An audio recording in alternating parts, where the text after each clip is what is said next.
बागेश्वर धाम के युवा संत पंडित धीरेन्द्र शास्त्री कैसे जान लेते हैं मन की बात। पंडित धीरेन्द्र शास्त्री आजकल अपनी रामकथा और दिव्य दरबार को लेकर बहुत चर्चित हो रहे हैं।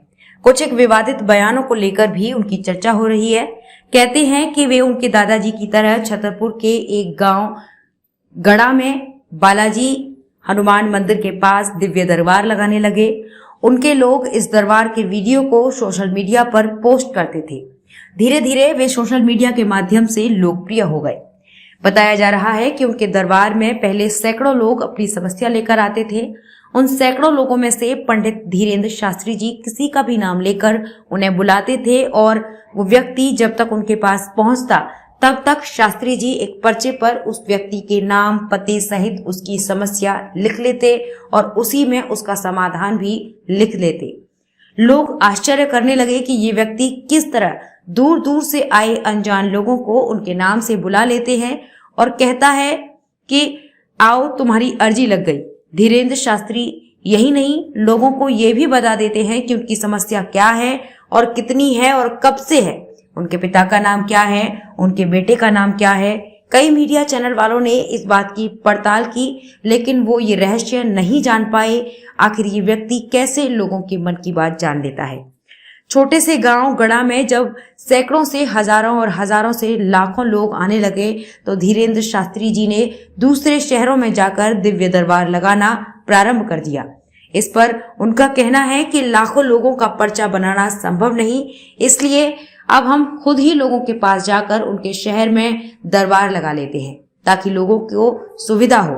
हमारा ये दरबार निःशुल्क है, इसकी किसी भी तरह से शुल्क नहीं लिया जाता है। मंदिर में या राम कथा में हमें जो भी पैसा मिलता है हम उसे गरीबों की बेटियों की शिक्षा और शादी में खर्च करते हैं।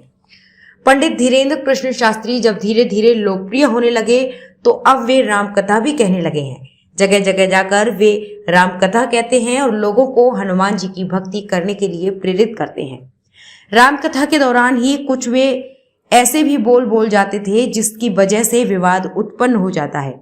हाल ही में उन्होंने रामनवमी के जुलूस पर पत्थर फेंके जाने वाली घटना पर कड़ी प्रतिक्रिया देते हुए हिंदुओं को कहा कि जाग जाओ और एक हो जाओ। अगर तुम अभी भी नहीं जागे तो ये तुम्हें अपने गांव में भोगना पड़ेगा। इसलिए निवेदन है कि सब हिंदू एक हो जाओ और पत्थर मारने वालों के घर पर बुलडोजर चलवाओ। हाल ही में पंडित धीरेन्द्र कृष्ण शास्त्री जी ब्रिटेन गए हैं, जहां उन्होंने ब्रिटिश सांसदों और वहां के भारतीय समुदाय के बीच रामकथा का वाचन किया और प्रवचन दिया है। अब उनकी लोकप्रियता देश में ही नहीं बल्कि विदेशों में भी फैल गई है। क्या है बागेश्वर धाम? छतरपुर के पास गड़ा में बागेश्वर धाम है, जहां पर बालाजी हनुमान जी का मंदिर है। हनुमान जी के मंदिर के सामने ही समाधि स्थल और उनके गुरुजी का समाधि स्थल है। यहाँ पर मंगलवार को अर्जी लगती है। अर्जी लगाने के लिए लोग लाल कपड़े में नारियल बांधकर अपनी मनोकामना बोलकर उस नारियल को यहाँ एक स्थान पर बांध देते हैं और मंदिर की राम